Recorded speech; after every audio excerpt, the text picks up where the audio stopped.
Welcome to the speaking portion of the IELTS exam. My name is Sardar. I will be your examiner for this part of the test. What is your full name? My name is Oktyabrova Aydina, and I study at the University of Uzbekistan. And how shall I call you? You can call me Aydin if you want. Great, thank you, Aydin. In the first part of the exam, I'll ask you some personal questions. The first topic is, let's talk about t-shirts. Okay. Do you think older people who wear t-shirts are fashionable? I don't think so, because older people tend to wear often not trendy clothes, much like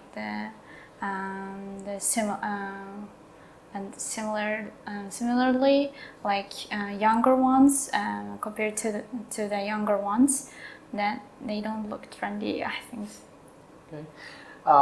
Do you like t-shirts with pictures and prints? I'm not that kind of person that can that kind of t-shirts and dresses, things like that. I like ordinary clothes and yeah. Okay. Do you like, the third question is, do you like wearing t-shirts?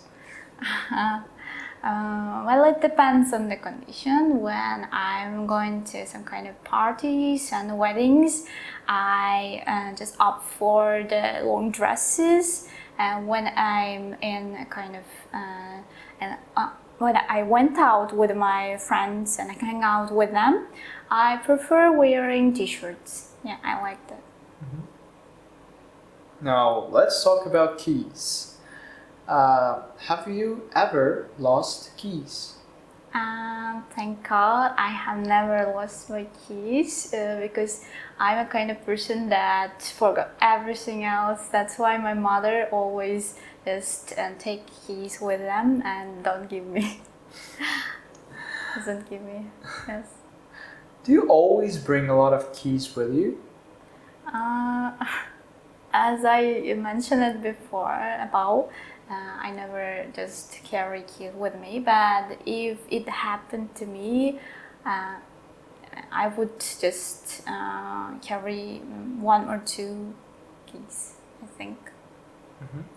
Now, let's move on to talk about fishing. The first question is, have you ever been to a place where there are lots of fish around you? Yeah, I have been.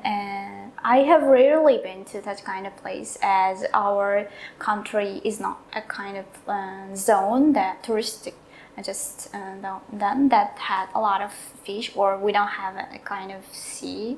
But that happened to me when I was in the Magic City. That I was surrounded a lot of fish in the aquarium.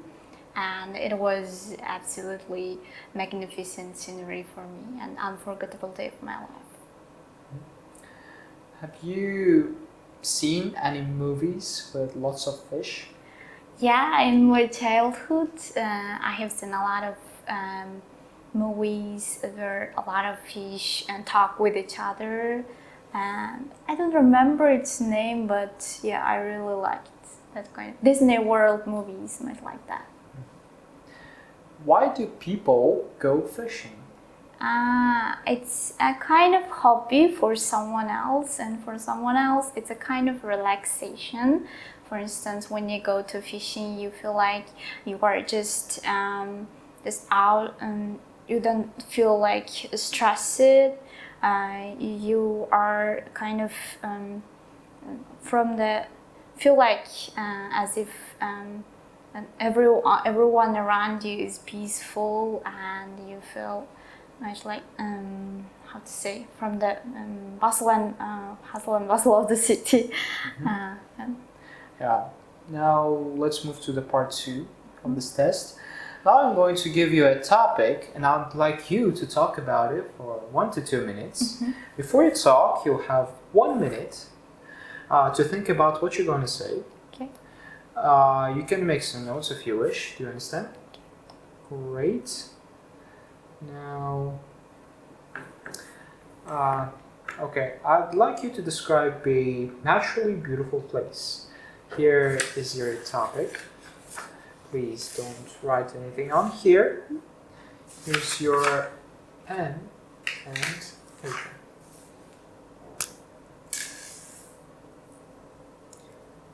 Your time starts now. Your time is up. Alright, remember that you have 1 to 2 minutes for this, so don't worry if I stop you. I'll tell you when the time is up. Can you start speaking now, please? I'm gonna talk about a naturally beautiful place where it's situated in the city center, and it's a very breathtaking. It has very breathtaking views, and it's a small garden. Actually, it's located inside the cafe, at the outside part of the cafe. And I went there every single day after the university ends. And sometimes I go there with my friends, or sometimes I go by myself. And actually, I go there every single day, or sometimes on weekends when I couldn't find some time. And I like the nature. That just it's a tranquil place for me because.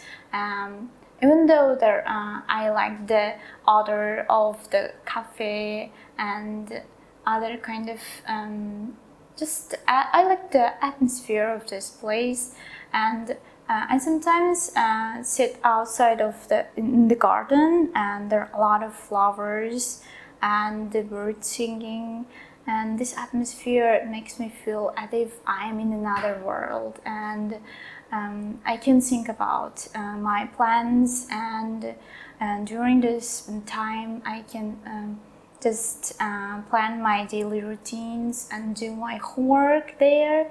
And when I go there with my friends, I spend my time with them enjoyably, and I think that's one of the most beautiful plays that I have ever seen in my life.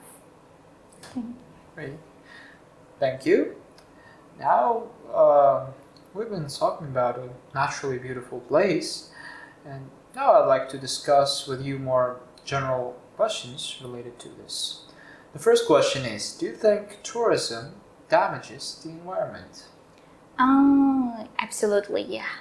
Tourism damages environment as more people just visit to a country. This country will it damages the atmosphere of this country because of the trashes. A lot of letters will be released, and it damages the air, and it causes the global warming and a lot of such kind of things. So. Do you think mass tourism returns little benefits to local communities? I don't think so, because local communities can benefit from the mass tourism more than the country.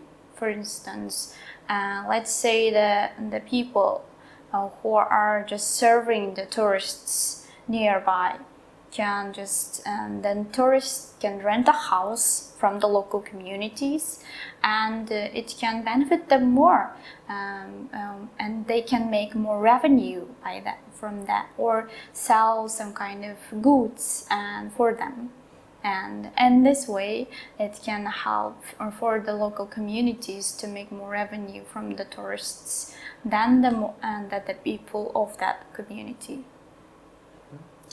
Now, let's move to the final question of this test. What can be done to reduce the impact that international travel makes on the environment? That's a tough question. I've never thought about it before. I think, no. Generally speaking, in order to reduce the damage to the environment that tourism impact on, we should limit the tourists to enter in our country, and to some extent, not fully.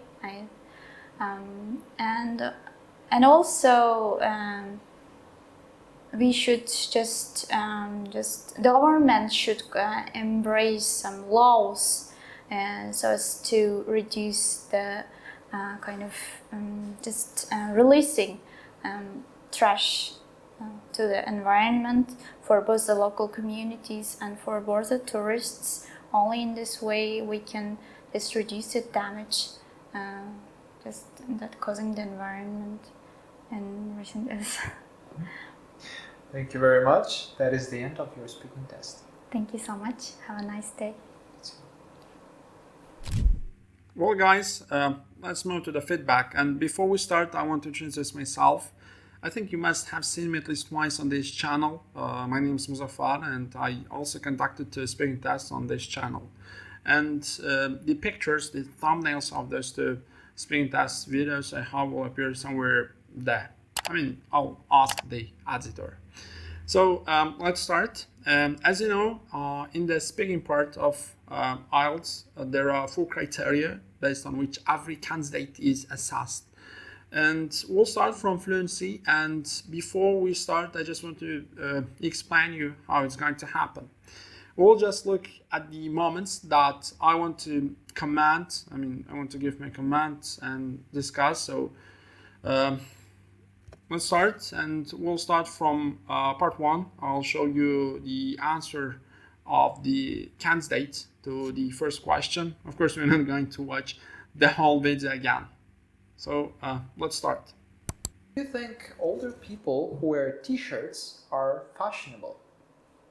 I don't think so, because older people tend to wear often not trendy clothes, much like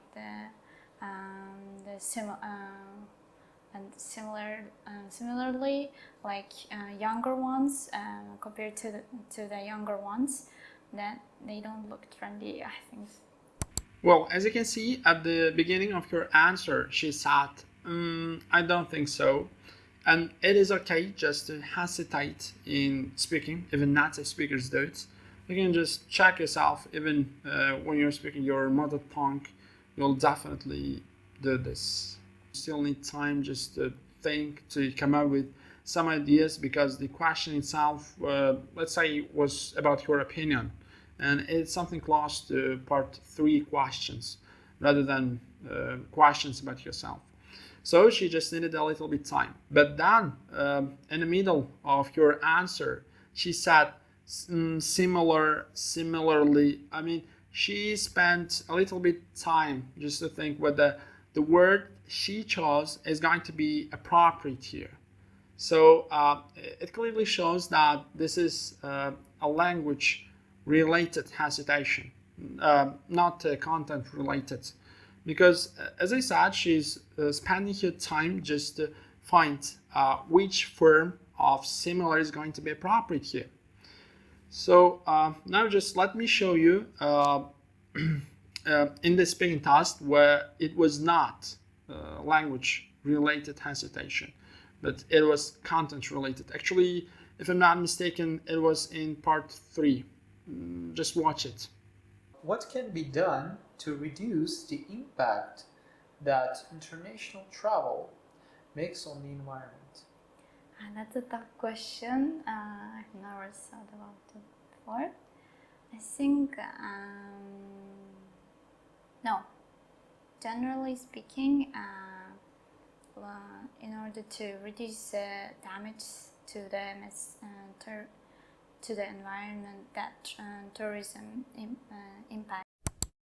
Well, as you can see, it was the last question of part 3, and she said that's a tough question, and she said that she has never thought about it, and that's okay, because as you know, in part 3 you're going to have general questions, so it's okay just to spend a little bit time to think, and the phrases like that's a tough question, let me think, they are all going to help you in your IELTS speaking and just give you some scores for fluency. Because even though, let's say, you got problems with grammar, vocabulary, or other aspects, other criteria, you still have time just to show the examiner that your problem is not with language, but rather with content. So you can use it just to hide it, and that's okay. And what I just want to say also is that here she says, generally speaking, and that's a good phrase just to start your sentence, and it's going to be more appropriate again for part 3 because you're going to discuss with an examiner general questions. So that's even good to use it here.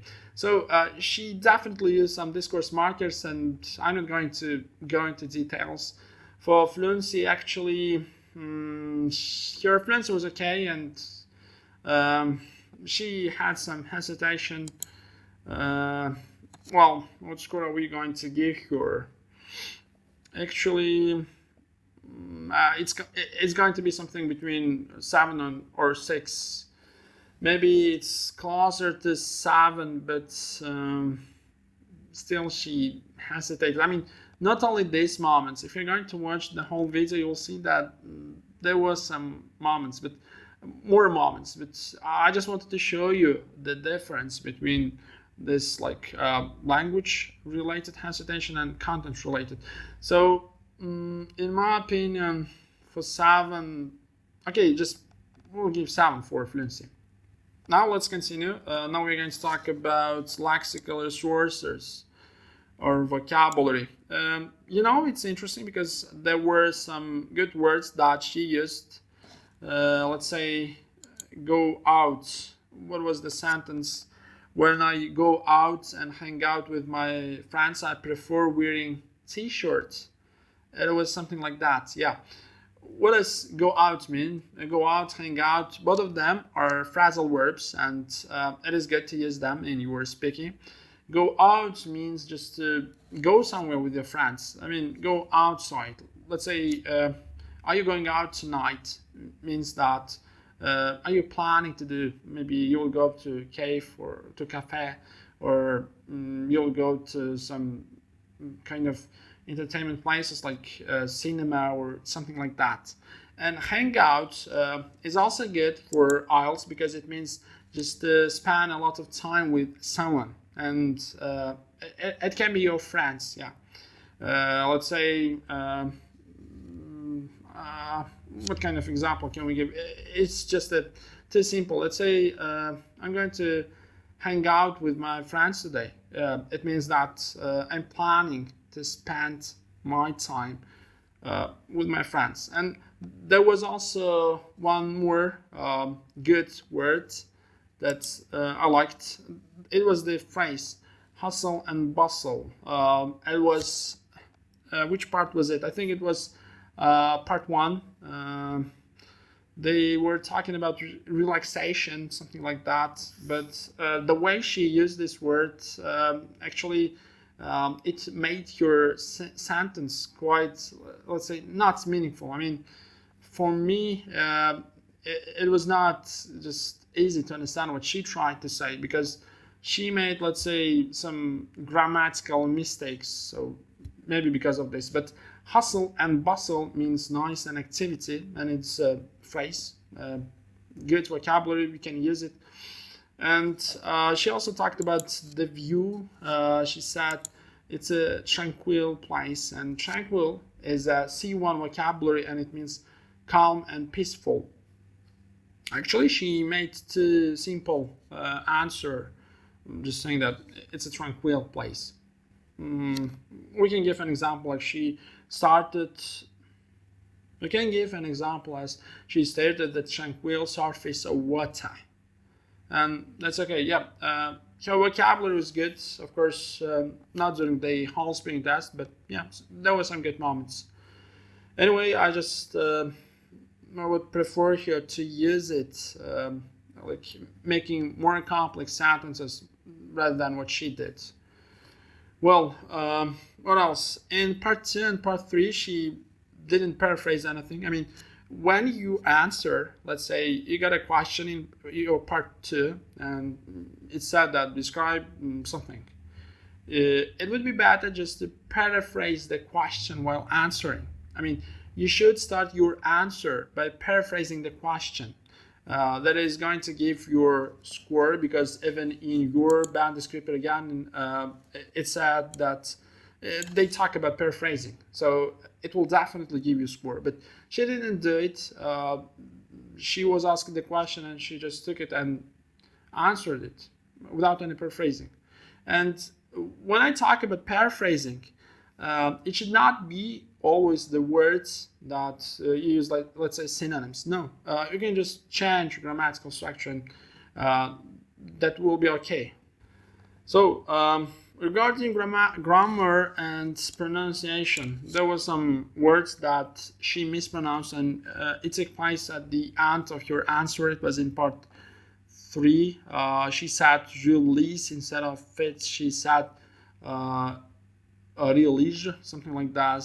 And with grammar, she also had problems because there were too many, let's say, not so serious, but small mistakes. But still, those are mistakes. And so we're not going to give her more than 6 for grammar and pronunciation. And overall, I think it's not going to be over 6.5. No, I think 6 is better for her. So that is the end of our feedback, and I hope that it's going to be useful for you, so you can just learn something. So we'll see you in our next speaking test. Thank you.